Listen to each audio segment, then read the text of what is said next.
So, eto na nga mga sangkay ang malaking pasabog ngayon ng administrasyon ni PBBM. Ang Malacanang kasi mga sangkay may isiniwalat ngayon tungkol po dito sa ICC, Interpol at maging kay President or former President Duterte. Pag-usapan na po natin ito mga sangkay. But before tayo magsimula, pakisubscribe po muna yung ating YouTube channel. Tayo po ay 1.4 million subscribers na po. Road to 2 million subscribers. So kung ikaw hindi pa po nakakapag-subscribe, ano pang hinihintay mo? I-subscribe nyo na po. Alright? Sa mga nanonood po pala sa Facebook, i-follow nyo po yung ating Facebook page. So eto mga sangkay, tingnan po natin itong balita ngayon patungkol po dito sa bagong lumabas na statement from Malacanang.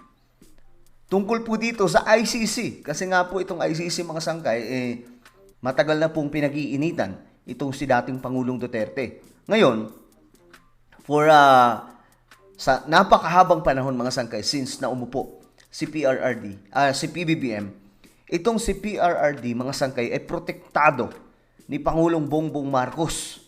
Ayaw papasukin po yung ICC sa ating bansa. Ayaw tulungan ni PBBM. Pero ngayon mga sangkay, meron pong pagbabagong nakikita tayo eh. Ngayon, ang tanong dito mga sangkay, ilalaglag na ba ni PBBM si PRRD? Kasi alam nyo mga sangkay, sabi ko nga sa inyo, kung ako ang presidente, tapos ganito ngayon mga sangkay na ginugulo ang kanyang administrasyon. For example, ako yung presidente, ginugulo yung aking administrasyon. Tapos yung nanggugulo, ito yung may kasalanan sa international. Aba mga sangkay, gagamitin ko ang pagkakataon na ilaglag siya para lang tumigil. Diba? Pero ilang beses po mga sangkay ginugulo ni PRRD ang administrasyong ito. Pero wala po kasi tayong nakakita mga sangkay na itong si PBBM hindi prinoteksyonan si PRRD. Kadalasan mga sangkay, nakikita po natin si PBBM mismo ang nagsasalita na no, ayaw namin tanggapin itong ICC, 'di ba? Ayaw naming makialam diyan at hindi po pwede dahil wala silang jurisdiksyon sa Pilipinas. Pero ngayon, eto kasi ang balita mga sangkay. Kayo na po mismo ang magbalanse. Ano sa tingin nyo? Ilalaglag na ba? Ayon kasi dito, Malacanang hindi babaliwalain ang Interpol kapag tumulong sa ICC sa investigasyon sa drug war. Basahin po natin ang kabuuan mga sangkay para mas clear. Ano ba? Nagbago na ba yung posisyon? We will respond favorably, sabi po dito ng Malacanang. Iginiit ng Malacanang na hindi nito pwedeng baliwalain ang international or ICC or itong International Criminal Police Organization or Interpol kapag ipapadaan dito ng International Criminal Court ang mga arrest warrant kaugnay ng investigasyon nito sa war on drugs ni PRRD. Posible itong maging hakbang ng ICC sa kabila ng patuloy na pagkalas ng Pilipinas. Okay. Ito na ha. So ang pagkakaintindi ko, ewan ko kung tama yung naiisip natin mga sangkay, hindi makikipagtulungan ang Malacanang sa ICC. Pero kung ang pulis na po ng ICC ang kikilos, kung idadaan daw po ng ICC sa Interpol, itong organization na ito mga sangkay, itong pulis nila, wala daw po magagawa ang Malacanang kundi makipagtulungan. Okay? So, kung tutulong o hihingi ng tulong, o gagalaw na po itong Interpol, itong pulis ng international, dun lamang magsasagawa ng aksyon. So, parang parehas lang no? Parang wala po siyang pinagkaiba mga sangkay Kasi, ganun pa din ang magpapatupad naman nun, ang mag-uutos naman nun mga sangkay, walang iba kundi ang ICC. Diba? Then kikilos po ang Interpol. So, halos ganun din po ang sitwasyon. Sa madaling sabi, parang ang dating, binago lamang po yung pagkakapaliwanag, pero sa madaling sabi mga sangkay, makikipagtulungan na sa ICC. So ano itong action mga sangkay? Well, may komento dito eh.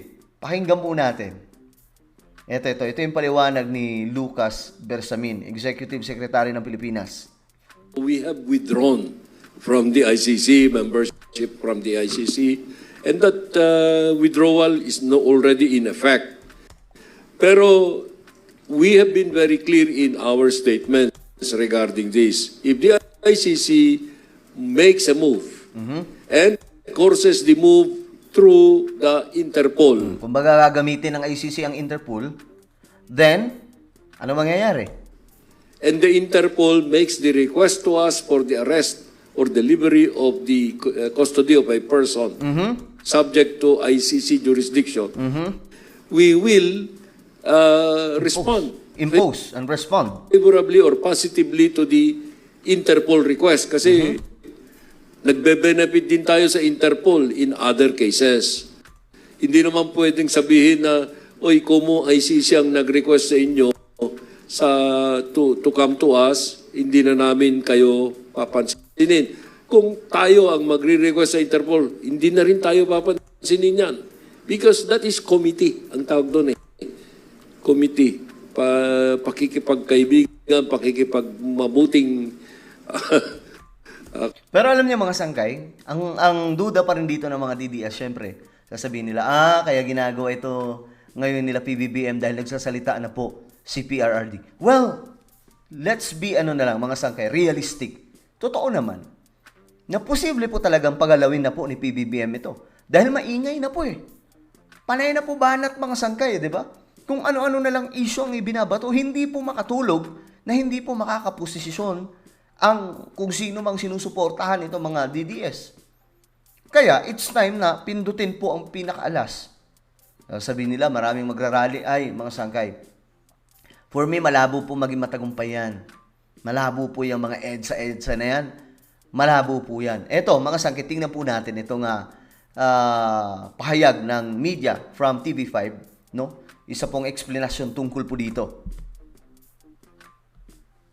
Nagbago nga ba ng isip ang Marcos administration sa issue ng International Criminal Court? Tandaan na si Pangulong Marcos at si VP Sara Duterte tumakbo sa ilalim po ng umbrella ng Team Unity noong 2022 elections. Bagamat paminsan-minsan ay sumusundot kay BBM si Pangulong Duterte, inasahan ng lahat na by extension, garantisado pa rin ang proteksyon ni Pangulong Duterte mula po sa ICC. Agosto 2022, ginit ng Pangulo na walang balak ang Pilipinas na bumalik sa ICC. Di ba? Wala raw dapat imbestigahan ng ICC dito sa Pilipinas dahil meron tayong sariling investigasyon. Correct. The Philippines has no intention of rejoining the ICC na itutuloy ang investigasyon. Eh sinasabi naman namin may investigasyon naman dito. At patuloy rin naman ang investigasyon. Bakit magkakaroon ng ganon? Sinigudan ito ng kanyang Justice Secretary si Boying Remulla. April 2023, sa interview sa programang The Chiefs ng One News, may banta pa si Remulla na ide-deport ang sinumang opisyal ng ICC na magkamaling lumapag dito sa Pilipinas. Kung sakali raw, baka kasuhan pa sila ng pamahalaan ng usurpation of authority, isa pong criminal case. Talubungin ko sila para they can take the first plane out. So, buwi na kayo. Wala kayong gagawin sa Pilipinas. No, di ba? Ganyan po kaprotektado si PRRD ng Marcos administration. Pero mga sangkay, pwedeng magbago yan eh. Kasi ayaw po tumigil. No, ayaw po tumigil ng kung ano-anong mga inuungkat na mga chismis. Di ba? Pero sunod na taon, nagkalamat na ang relasyon ng administrasyon at ang kampo ng mga Duterte. Mula kudeta sa Kongreso, tawagan ng tambalos-los hanggang sa pagtanggal ng confidential funds ng Vice Presidente. Lahat po yan bahagi ng nagbagong kulay ng politika dito sa Pilipinas. May 2023, may bahaging na ang Marcos administration sa Duterte drug war. Masyado itong nag-focus sa law enforcement kaysa sa rehabilitasyon. At meron daw mga pang-abusong nangyari sa panig ng pulisya. Agosto 2023, sa programang The Chiefs ulit ng One News, Binulgar ni Justice Secretary Remulla na maraming pulis na napilitan lamang sumama sa mga EJK. Hinikayat pa niya silang lumapit sa DOJ para magsalita. Nobyembre 2023, sinabi ng Pangulo na pinag-aaralan nila kung ibabalik ang Pilipinas sa ICC. Noong buwan din na yun, pinasa ng House Committee on Justice at ng House Committee on Human Rights ang HB 1477. Hinikayat ng gobyerno na makipagtulungan sa ICC.